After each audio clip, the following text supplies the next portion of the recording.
और हमारे सनातन धर्मी भाई उनसे थोड़ी गलती हो रही है।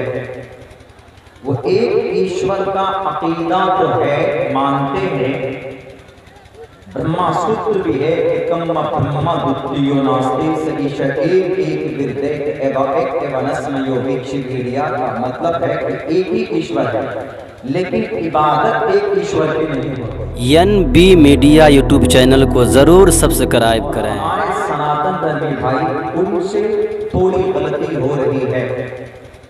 वो एक ईश्वर का अकीदा तो है, मानते हैं, ब्रह्मा सूत्र भी है कि कम्मा ब्रह्मा द्वितीयो नास्ति स ईश एक विरदेक एवं एवनस्मयो वीक्षिभिर्या का मतलब है कि एक ही ईश्वर है, लेकिन इबादत एक ईश्वर की नहीं होती, अनेक ईश्वर की इबादत करते हैं। तो ये इतना बड़ा घोटाला कैसे हुआ, इतनी बड़ी गलती और इतना बड़ा गलत रास्ता हमारे सनातन धर्मी भाइयों ने कैसे इख्तियार किया, जबकि उनके शास्त्र में है कि ईश्वर एक है, एक ही ईश्वर की इबादत होनी, तो एक ईश्वर की क्यों नहीं इबादत करते? तो गलती ये हुई है कि हमारे हिंदू भाइयों में ग्रंथ तो है, बड़ी बड़ी किताबें हैं, शास्त्र है, बल्कि हमारे कुरान से भी पहले उनकी किताबें पाई जाती है। 5-6 हजार साल पुरानी ग्रंथें पाई जाती है। हमारा कुरान तो 1500-1458 साल पहले नाज़िल हुआ, लेकिन उनके ग्रंथ पहले से पाए जाते हैं। उनके ग्रंथ को बताने वाला, उनके सही ईश्वर का पैगाम लोगों तक पहुंचाने वाला कोई इदारा, कोई पाठशाला, कोई उनका पुरोहित ईमानदारी से साधु संत ने इस पैगाम को, इस काम को पूरा नहीं किया।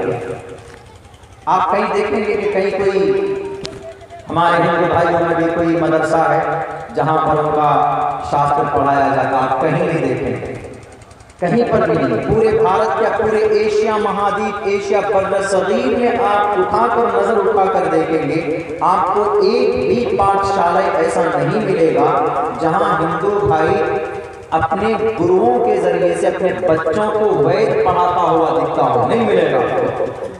यही वजह है कि जो उनके ग्रंथ में, हाँ, ईश्वर अल्लाह का पता कहां से मिलता है? हमें अपने शास्त्र से, अपने कुरान से मिलता है।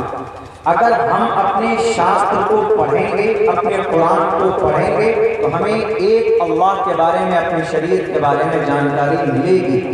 हिंदू भाइयों में ये प्रॉब्लम आई शुरू से कि उनके यहाँ उनके शास्त्र को पढ़ाने वाला उनका कोई पुरोहित, उनका कोई संत, उनका कोई महाराज मैदान में नहीं आया। बस वक्त पड़ गया, जरूरत पड़ गई तो अपने गुरु को घर पे बुला लिया, वहीं पूजा पाठ हवन कर लिए, बस चले गए। लेकिन किसी को बताने या पाठशाले वजूद में लाने की फिक्र उन्होंने नहीं की, जिसकी वजह से, इल्म ना होने की वजह से, तालीम ना होने की वजह से वो लोग एक नहीं, एक से लेकर 33 करोड़ देवी देवताओं को अपना खुदा मानते चले गए। इस्लाम में ऐसा नहीं हुआ। इस्लाम में ऐसा हुआ कि इस्लाम में हर जमाने में अल्लाह ने नबियों को भेजा, नबी चले गए तो उलमा को भेजा। आज कयामत तक ये उलमा ऐसे हैं कि अगर शरीयत का या अल्लाह का या कुरान का कोई भी गलत मसला लोगों के सामने आता है, लोग अमल करता है, तो हमारे उलमा उस पर बात करते हैं, सही मसला बताते हैं। एक अल्लाह की इबादत होनी चाहिए, हमारे मदरसों में बताया जाता है। शिर्क नहीं होना चाहिए, हमारा कुरान कहता है। आप हिंदू भाइयों की तरह इन मदरसों को बंद कर दीजिए, ज्यादा नहीं, सिर्फ 25 साल बंद कर दीजिए टोटल मदरसों को, सिर्फ 25 साल, ज्यादा नहीं, 25 साल मदरसों और मकतब को बंद कर दीजिए। मस्जिद रहने दीजिए, नमाज पढ़ेंगे ठीक है, लेकिन उसमें बयान नहीं होगा। बयान बंद कर दीजिए, जलसा बंद कर दीजिए, मदरसे में ताले लगा दीजिए, और जो मकातिब है छोटे छोटे, जहाँ हमारे हाफिज लोग, कारी लोग पढ़ाते हैं नूरानी कायदा बच्चों को, जो अकीदा बताते उनको बंद कर दीजिए, ज़्यादा नहीं, सिर्फ 25 साल। 25 साल के बाद में जो नस्ल आएगी ना, आप उनसे पूछ लीजिएगा कि तुम्हारा अल्लाह कितना है, वो नहीं बता पाएगा। सबके सब कई खुदा के मानने वाले हो जाएंगे, सबके अकीदे के अंदर बीमारी पैदा हो जाएगी। जैसे 33 करोड़ देवी देवताओं को हिंदू भाई मानते हैं, 25 साल के बाद में हमारी जो नस्ल आएगी उनका भी अकीदा वैसा बनता चला जाएगा। मैं राजस्थान एक जलसे में गया, बल्कि एक मदरसे से दावत में गया। वहाँ के घर पे एक तरफ कुरान रखा था और एक तरफ गणेश जी की मूर्ति रखी थी। मुस्लिम था, शायद अब्दुल रहमान नाम था। मैंने उनसे पूछा कि ये कुरान है, फिर ये मूर्ति है, गणेश जी की तस्वीर क्यों है कुरान पाक के सामने? तो उन्होंने कहा कि मौलाना क्या गुनाह है इसमें, ये कुरान ये कुरान इसी गणेश के ऊपर तो उतरा था ना, इसीलिए दोनों को करीब करीब रखा। ये देखिए, अगर ये मदरसा ना हो, मकतब ना हो, तो फिर हमारा मुसलमान रहना, मरकर जन्नत में जाना पॉसिबल नहीं है। और हम समझते हैं क्या, जो मदारिस चलाने वाले चंदा करते हैं उनको हकारत की निगाह से देखते हैं। जो हाफिज है, मौलाना है, कारी है, कोई मकाम मर्तबा नहीं। मैं दावे के साथ कह सकता हूँ, मैं हाफिज कुरान हूँ, इन्हीं मदरसों में पढ़ा हूँ। हजरत वाली साहब के पास मैंने नाजरा पढ़ा, कारी साहब मदरसे के मोहतरम हजरत वाली साहब हरवा मदरसे में। मैं घर से डेली 15 वाली से हरवा चौक आता था, तकरीबन 1.5 साल तक पैदल आकर मैंने पढ़ा, नाजरा पढ़ा मैंने। वहीं से हमने नाजरा कुरान करीम पढ़ना सीखा है।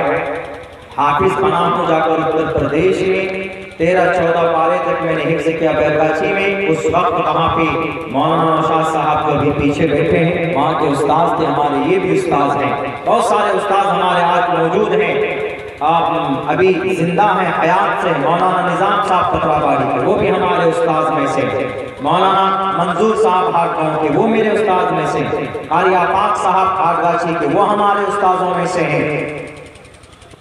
हम समझते हैं कि ये टोपी और दाढ़ी। बहुत बहुत शुक्रिया दोस्तों, आपने फुल वॉच पूरा वीडियोस देखा और वीडियोस आपको पसंद आया होगा। पसंद आ जाए तो अपने दोस्तों में ज़रूर शेयर करें और लाइक करें, सब्सक्राइब करें और मेरी हौसला अफजाई फरमाएं। शुक्रिया, जज़ाकल्लाह। अल्लाह तबारक व तआला आपको दोनों जहान में कामयाबी अदा फरमाए, शाद व आबाद रखे। फिर मिलते हैं नेक्स्ट वीडियोज़ में और एक अच्छी और शानदार वीडियोज़ आपके लिए लेकर हाजिर होऊंगा। तो इजाज़त दीजिए, फिर मिलते हैं दूसरी वीडियोज़ में। अस्सलामु अलैकुम व रहमतुल्लाहि व बरकातुहू।